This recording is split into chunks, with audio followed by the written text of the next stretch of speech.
नमस्कार, आदाब। मैं खुशबू अख्तर और आप देख रहे हैं पल पल न्यूज। दोस्तों, योगी आदित्यनाथ के उत्तर प्रदेश का जो जंगल राज है वो किसी से छुपा हुआ नहीं है और वहां पर आए दिन क्राइम की जो संख्या है वो सबसे ज्यादा गिनी जा रही है, देखी जा रही है, लेकिन पुलिस सो रही है। वहां किसी भी तरह का क्राइम करने की आजादी है, मस्जिदों पर झंडे फहराने की आजादी है, बुलडोज करने की आजादी है, लेकिन न्याय इंसाफ से उत्तर प्रदेश के इन सैनिकों का कोई लेना देना नहीं है। दोस्तों, इसी बीच एक ऐसी जज चुपचाप आती है और एक ऐसा फैसला सुना देती है कि उत्तर प्रदेश के जो सिपाही हैं उन्हें समझ ही नहीं आता कि इस पर क्या रिएक्शन दे। ऐसी ही एक खबर, एक ऐसी ही बहादुर जज की कहानी आज हम आपको सुनाने जा रहे हैं, जिसमें मासूम बच्ची को उन्होंने एक ऐसा इंसाफ दिला दिया जिसे पुलिस भी सोती रही, प्रशासन भी सोता रहा। ये जज चुपचाप आई और अपने नाम की परवाह किए बिना, अपने धर्म की परवाह किए बिना पूरी तरीके से सच को सामने लाकर सजा भी देने का काम किया और ये भी बताने का काम किया कि कैसे अगर सच्चाई के लिए लड़ा जाए, सुना जाए, खड़ा हुआ जाए तो उत्तर प्रदेश भी कोई बहुत बड़ी चीज नहीं है जिसमें इंसाफ पाना मुश्किल हो जाता है। तो चलिए आज उस खबर को शुरू करते हैं जिस पर बात होना जरूरी है और मुस्लिम जज तबस्सुम खान की तारीफ करना भी जरूरी है, उन्हें सलाम करना भी जरूरी है, वरना सिस्टम से तो कोई टकराने की हिम्मत कर ही नहीं रहा है। बहुत हो गया, अब चुप नहीं रहा जाता। उत्तर प्रदेश का सच ये है कि यहाँ बेटियों की चीखें सुनने वाला कोई नहीं है। यहाँ वक्फ की जमीनें आसानी से हड़प ली जाती हैं, मस्जिदों पर भगवा झंडा इतनी आसानी से लहरा दिया जाता है, लेकिन इसी अंधेरे में एक नाम, एक जज, एक औरत तबस्सुम खान सामने आती हैं। एक मुस्लिम महिला जज जिसने वो कर दिखाया जिसे पूरी व्यवस्था से पूरी तरीके से मुमकिन नहीं हो पा रहा था।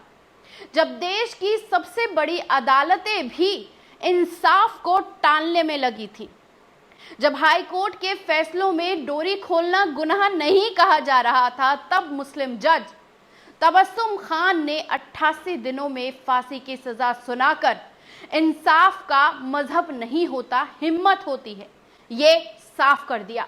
दूसरी तरफ अगर हम बात करते हैं तो योगी आदित्यनाथ का उत्तर प्रदेश, जहां बीएचयू की लड़की से गैंगरेप होता है और आरोपी कोई और नहीं, बीजेपी आईटी सेल के जुड़े हुए लोग ही निकलते हैं।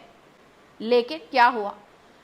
कोई कार्रवाई नहीं हुई, कोई बयान नहीं आया और वही दूसरी तरफ तबस्सुम खान 6 साल की बच्ची के साथ रेप और मर्डर केस की एक एक गवाही, एक एक सबूत को ध्यान देते हुए 88 दिनों में ही फांसी की सजा सुना दी गई।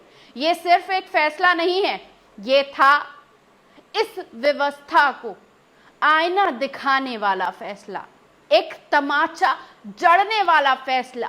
पूरे सिस्टम ने जिस पर आंख मूंद ली, तबस्सुम खान ने अपनी आंखों में आंखें आग भर ली थी।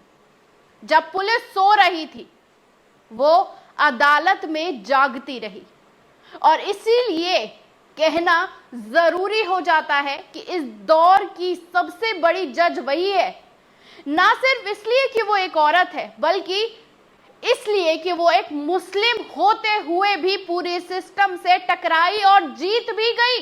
ये जीत है 6 साल की बच्ची को इंसाफ दिलाने का उस व्यवस्था में जहां सब सो रहे हैं। अब देखिए ना, वक्फ की जमीनों का हाल ही देख लीजिए। यूपी सरकार ने वक्फ एक्ट को लेकर सब कुछ बर्बाद कर दिया। हर जिले में वक्फ की जमीनों पर बुलडोजर चल रहा है, कभी रिकॉर्ड गायब बता दिए जाते हैं, कभी राजस्व भूमि करार दे दी जाती है, लेकिन कोई तबस्सुम खान वहां नहीं है। कोई ऐसा नहीं है जो कह सके ये जमीनें सिर्फ मिट्टी नहीं, ये अमानतें हैं। जब एक छोटी बच्ची दुपट्टा पहनकर फोटो डालती है तो लेखपात्र उसकी जाति प्रमाण पत्र पर रोक लगा देता है, क्योंकि उसको शक होता है कि वो मुसलमान है। ये शक, ये नफरत, ये जहर, सब कुछ योगी आदित्यनाथ सरकार के जंगल राज में फल फूल रहा है। लेकिन जज तबस्सुम खान की कलम ने जब फैसला निकाला तो यह इंसाफ को आवाज मिल गई। उनके फैसले के आखिरी पैरे में उन्होंने एक कविता से जोड़कर फैसला सुनाया, जख्म गिनो मत मरहम दो, ताकि वो सदी दोबारा ना दोहराई जाए। जिन जज ने ये कहा वो लड़की तो खुद उसके साथ गई थी। मैं पूछती हूँ, क्या वो भी कभी तबस्सुम खान बन पाएंगे?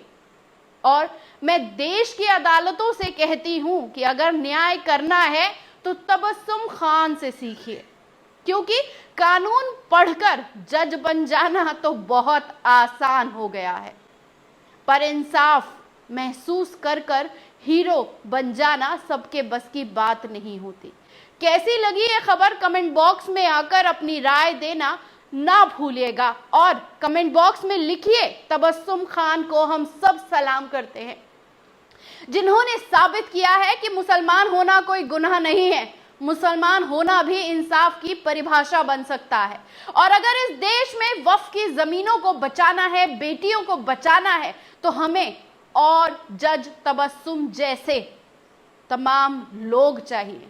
अगर आप भी चाहते हैं कि ऐसी ही आवाजें जो बिना डर बिना बिके लगातार उठती रहें, तो इस वीडियो को ज्यादा से ज्यादा शेयर करिए, चैनल को सब्सक्राइब करिए और कमेंट बॉक्स में जज साहिबा को सलाम करिए। शुक्रिया।